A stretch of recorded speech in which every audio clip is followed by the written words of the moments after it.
جی اعوذ باللہ من الشیطان اللعین الرجیم بسم اللہ الرحمن الرحیم ان اللہ وملائکتہ یصلون علی النبی یا ایھا الذین آمنوا صلوا علیہ وسلموا تسلیما۔ اللہ تعالیٰ کا شکر ادا کرنا چاہیے کہ اللہ انسانوں پر کتنا رحیم و کریم ہے۔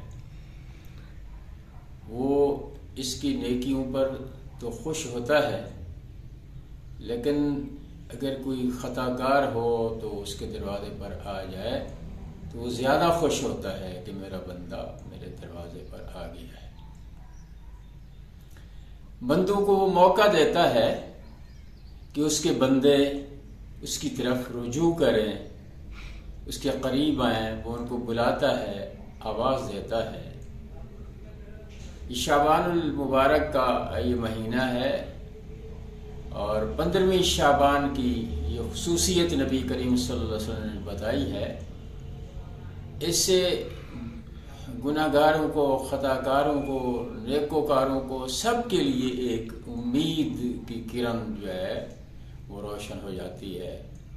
نبی صلی اللہ علیہ وسلم فرماتے ہیں کہ 15ویں کی رات کو اللہ کریم ایمان والوں کو معاف کرتا ہے۔ آپ نے فرمایا کہ بنو کلب کی جو بکریاں ہیں ان کے بالوں کے برابر اپنے بندوں کو، ایمان والوں کو معاف کر دیتا ہے، ان کی بخشش کر دیتا ہے۔ تو بکریوں کی تعداد جب گنی گئی تو 20,000 سے زائد تھی۔ تو اس سے اللہ کی رحمت، اس کی مغفرت کا جو سایہ ہے وہ کتنا عظیم الشان ہے اور کتنا وسیع ہے۔ تو یہ رات اب آنے والی ہے، تو اللہ تعالی اب چاہتا ہے کہ اس کے بندے اس کی طرف رجوع کریں۔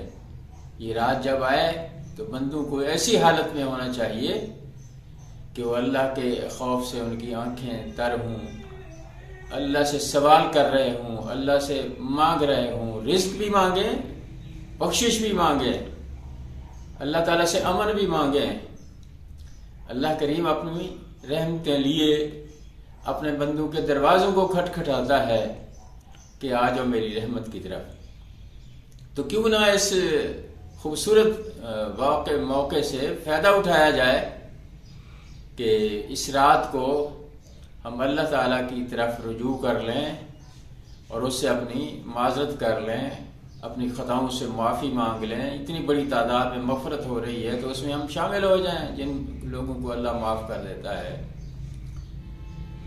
پھر حدیث میں آتا ہے کہ اس رات اللہ تعالیٰ اگلے 15ویں شعبان تک اپنے بندوں کے رزق کو تقسیم کر دیتا ہے، فرشتوں کے حوالے کرتا ہے۔ کس نے اس دنیا کو چھوڑنا ہے وہ ذمہ داری فرشتوں کے سپرد اللہ تعالیٰ فرما دیتے ہیں۔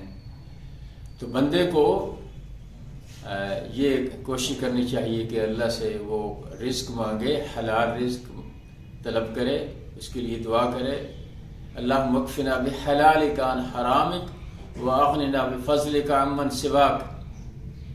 تو اس کے لیے اسے کوشش کرنی چاہیے۔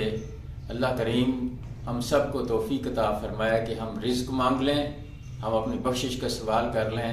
15ویں شعبان آنے والی ہے، اس سے ہم سب کو آگے بڑھ کر فائدہ اٹھانا چاہیے اور رات عبادت میں گزارنی چاہیے۔ جزاکم اللہ، اللہ سب کو توفیق عطا فرمائے۔